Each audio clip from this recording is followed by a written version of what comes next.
السلام علیکم آل ویورز. جو عزت اور پیار تمہیں دوسروں سے ملتا ہے وہ حقیقت میں تمہارے ہی اخلاق کا تحفہ ہے. جس دل میں ثواب کا شوق اور عذاب کا خوف پیدا ہو جائے تو جنت خود ہی اس کی منتظر ہو جاتی ہے. شیخ سعدی رحمۃ اللہ علیہ فرماتے ہیں، میں رب سے ڈرتا ہوں اور رب کے بعد اس شخص سے ڈرتا ہوں جو رب سے نہیں ڈرتا. عورت نازک ہوتی ہے اور مرد سخت جان، اس کے باوجود عورت مرد کا تھپڑ بھی سہ لیتی ہے اور مرد اس کی اونچی آواز تک برداشت نہیں کر لیتا. غصہ وہ آندھی ہے جو عقل کا چراغ بجھا دیتی ہے. کسی نے کہا تھا تم بہت اچھے ہو، میں نے کہا یہی تو خرابی ہے. اچھا گمان اور میٹھی زبان انسان کے نیک اعمال کو بڑھا دیتے ہیں. امید جب اللہ سے لگی ہو تو ٹوٹنے کا کوئی خوف نہیں ہوتا.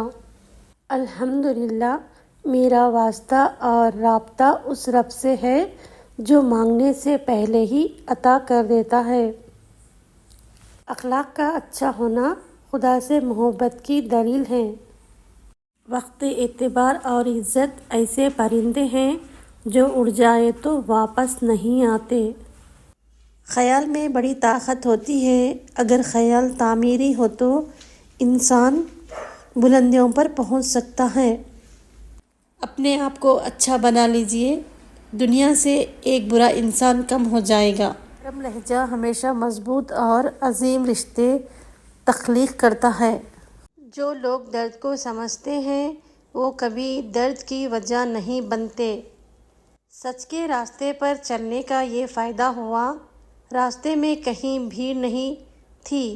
کمزور انسان کبھی معاف نہیں کر سکتا. معاف کرنا مضبوط لوگوں کی صفت ہوتی ہے. پرندہ اپنے پاؤں اور انسان اپنی زبان کی وجہ سے جال میں پھنستے ہیں. گفتگو میں نرمی اختیار کرو. لہجوں کا اثر الفاظ سے زیادہ ہوتا ہے. اچھے دن کے انتظار میں ساری عمر گزر جاتی ہے اور پھر پتہ چلتا ہے کہ جو گزر گئے وہی دن اچھے تھے. سجدہ، تم سجدہ زمین پر کرتے ہو اور تمہاری صدا 7ویں آسمان تک جاتی ہے. جتنا تم میں صبر ہوگا اتنا زیادہ تمہاری دعا میں اثر ہوگا. دوسروں کے درد مٹانے والے بن جاؤ، اللہ تعالیٰ تمہارے درد مٹا دے گا. سچ بول کر بھلے ہی کسی کا دل توڑ دو لیکن جھوٹ بول کر کسی کو وقتی خوشی مت دو. بھروسہ لفظ چھوٹا سا ہے لیکن ثابت کرنے میں پوری زندگی لگ جاتی ہے. جب تم پرسکون سی خوشی محسوس کرو تو سمجھو تم سچائی کے بہت قریب ہو. اپنی سوچوں کو پانی کے خطرے سے زیادہ شفاف رکھو. جس طرح خطروں سے دریا بنتا ہے اسی طرح سوچوں سے ایمان بنتا ہے. بے شک نماز بہترین ساتھی ہے، دنیا سے خبر تک، خبر سے حشر تک اور حشر سے جنت تک. یا اللہ ہمارے برے حالات کو اچھے حالات میں بدل دے، آمین. کچھ نیکیاں ایسی بھی ہونی چاہیے جن کا اللہ کے سوا کوئی گواہ نہ ہو. Thank you for watching. جزاک اللہ.